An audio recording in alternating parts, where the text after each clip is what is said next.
Yes po. You're only 15 years old? Yes po, Oh. Your Honor. Ano talaga?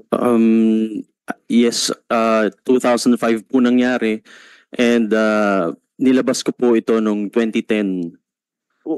Why did it take you 5 years?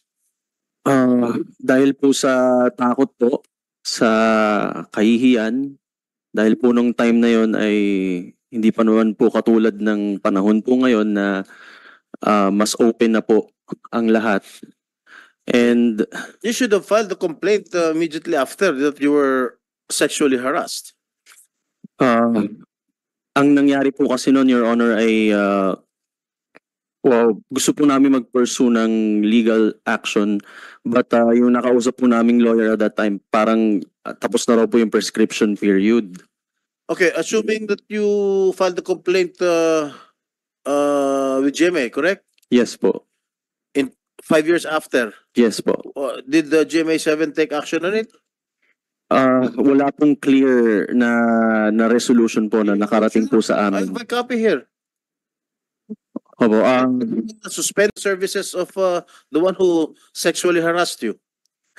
pati po ako At hindi inalis na po nakabalik. nila. Hindi siya na nakabalik. I will not And- mention the name already because you know his name, of course. Yes po. What I'm saying is that GMA7 took action on it. Took action on your complaint. Diba? You wrote to have it. Yes po. And Correct. Then Attorney you- Felipe Gozon po. Attorney Gozon, Felipe Gozon. Oh, inaksyonan nila, terminate yung services nung musical director. Correct? Yes po. Oh.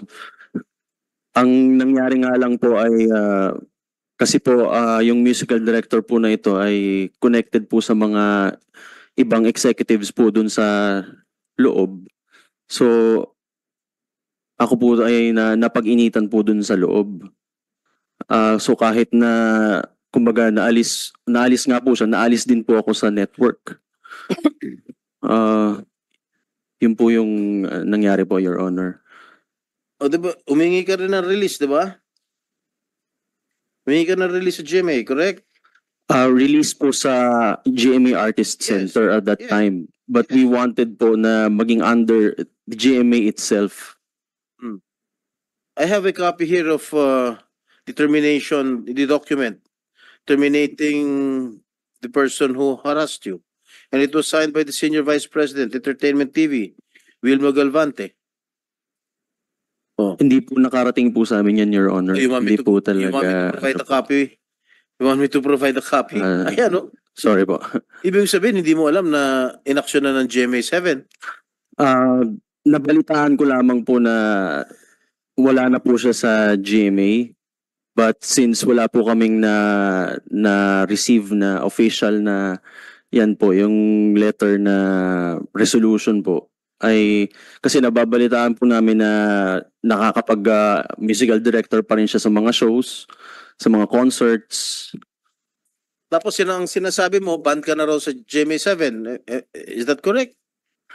Hindi po, I'm banned po sa entertainment department po. Dahil po yung may kaibigan po siya dito sa entertainment department na hanggang ngayon po ay galit po sa akin. Kaya hindi po ako makapasok po sa entertainment department. Hindi, But pero- sa ano po, sa news, sa mga news departments po, sa mga game shows ay nakakapag-guest po ako. Pero hindi ka totally banned doon sa network.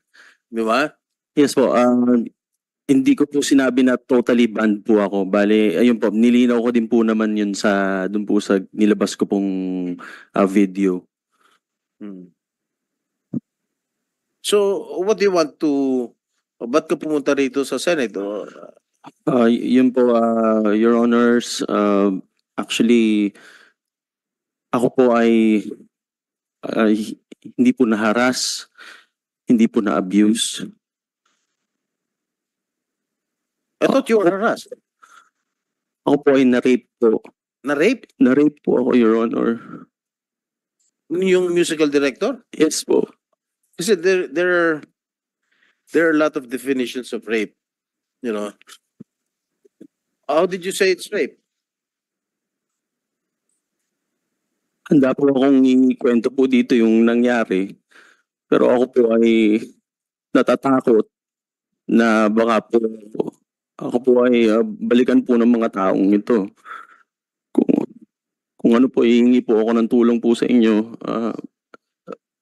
Senator Jinggoy and Senator Robin, na ako po ay magkaroon po ako ng lakas ng loob para po pasabi po itong story ko po. For 19 years po, ay kinip ko lamang po ito dahil sa takot ko nga po sa kahihiyan. Hindi ko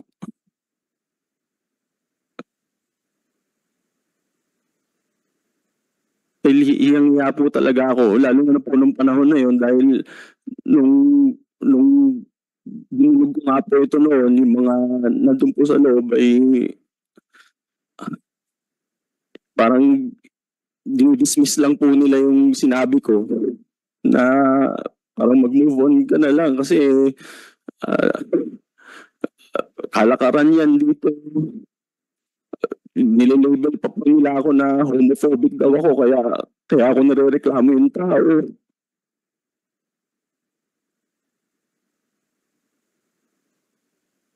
I was only 15 years old at that time, Your Honors.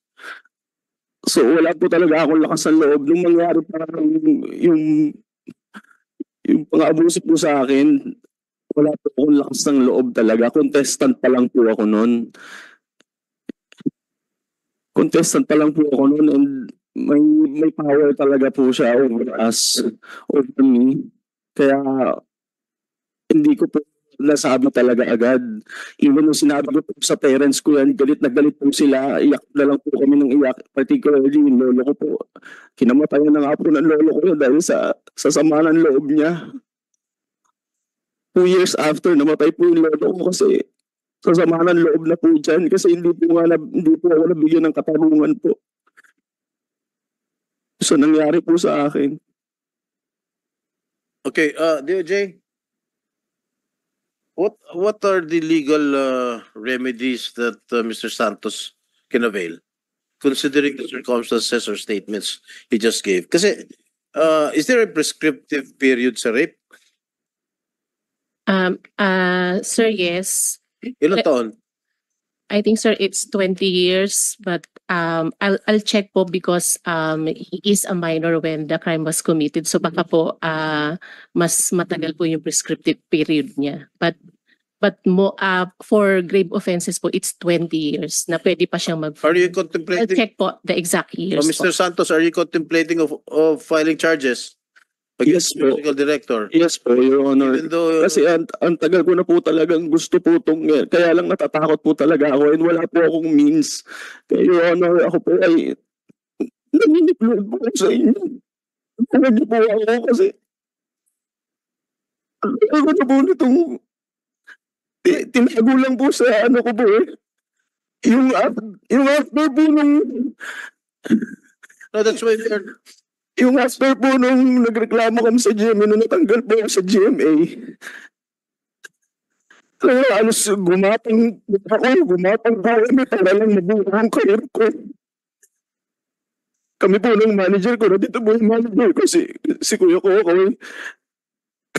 that's why we are here investigating in aid of legislation. Kasi I've heard being members of Showbiz together with Senator Robin, this has been prevalent since the 90s. That's why we're going to submit maybe the committee of Senator Robin is going to submit a committee report with regard para matigil na itong sexual harassment within the movie industry. This has been going on since early 90s. Opo, yun po nung nangyari yun. Hindi lang lalaki pati babae. Hindi lang lalaki. Yun po, sobrang gumapang po kami and nagpasalamat na lang po talaga ako na yung mga interviews ko po actually nung sinasabi kong marami pong beses na gusto kong sumuko na kasi dumating po talaga sa point na parang gusto ko na rin pong tapusin po yung buhay ko kasi rin po yung breadwinner ng family ko. So, hirap po talaga ako kung paano ko po itatago yung family ko na napigilan po yung mga opportunities po sa akin. Kumusta naman ang career mo ngayon?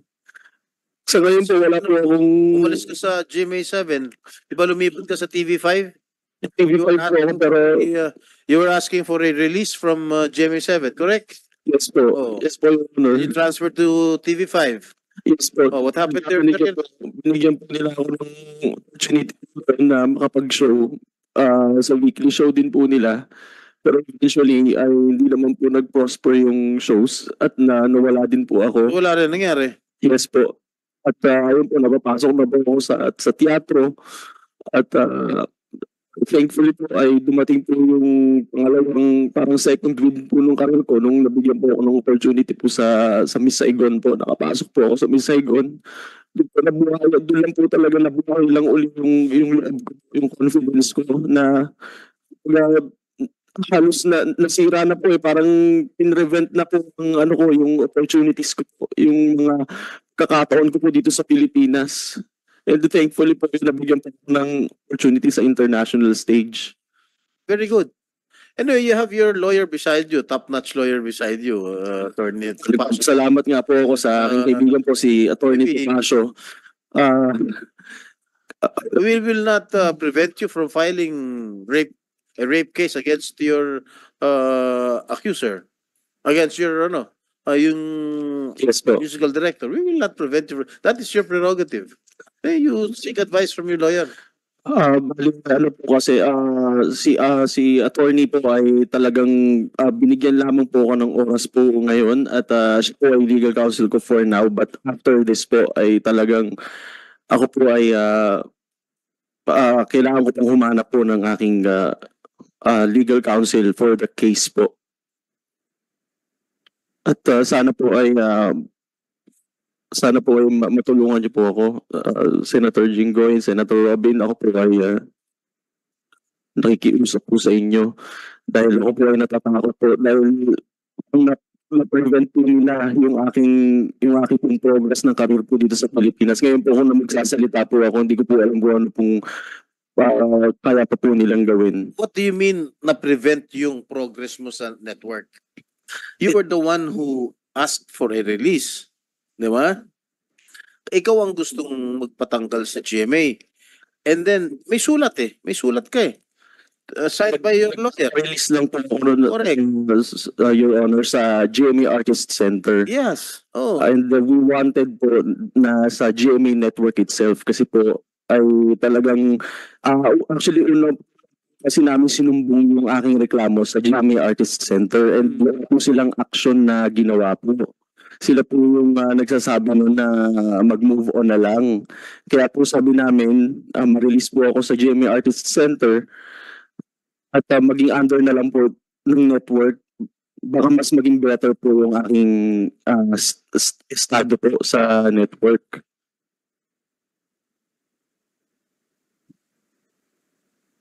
I have a copy of the letter of your lawyer. Notice of rescission of GMA Artist Management Agreement. Ikaw ang gusto magpa-release Oh. Sa Artist Center po, sir. Di ba yun Your Honor. ang bumubuhay, yun ang nag-build up sa mga artista, yung Artist Center? Po, pero may mga artists po na under GMA network itself po. So nagpapa-release ka sa Artist Center. Papunod po sa artist management nila. Pero pwede pong under GMA network ka po at that time. Sinisip mo po, unfortunately, GMA has failed to perform its obligation under the agreement as discussed in Mr. Santos's letter dated February 9, 2010. On the basis of the above, our client has decided to rescind the agreement. Accordingly, this letter constitutes formal notice of rescission of the agreement effective upon receipt hereof. Basta ang pagkakaalam ko, ikaw ang gustong umalis sa GMA Artist Center, basta inaksyon na ng GMA yung reklamo mo, tinanggal yung musical director because of yung charge mo na you were sexually harassed. Yes po, pero yun nga po, sa GMA Artist Center lang po. And sinabi po namin sa letter na gusto po namin sa GMA network maging under po ako. What did they say? Wala po silang sinabi, basta ni-release na lang po nila ako. Anyway, may you have your lawyer there beside you. You can seek advice from your lawyer. If you want to file rape cases, a rape case against the musical director, that's your call. That's your prerogative. Yes po, Your Okay, Honor. we Salamat po. continue.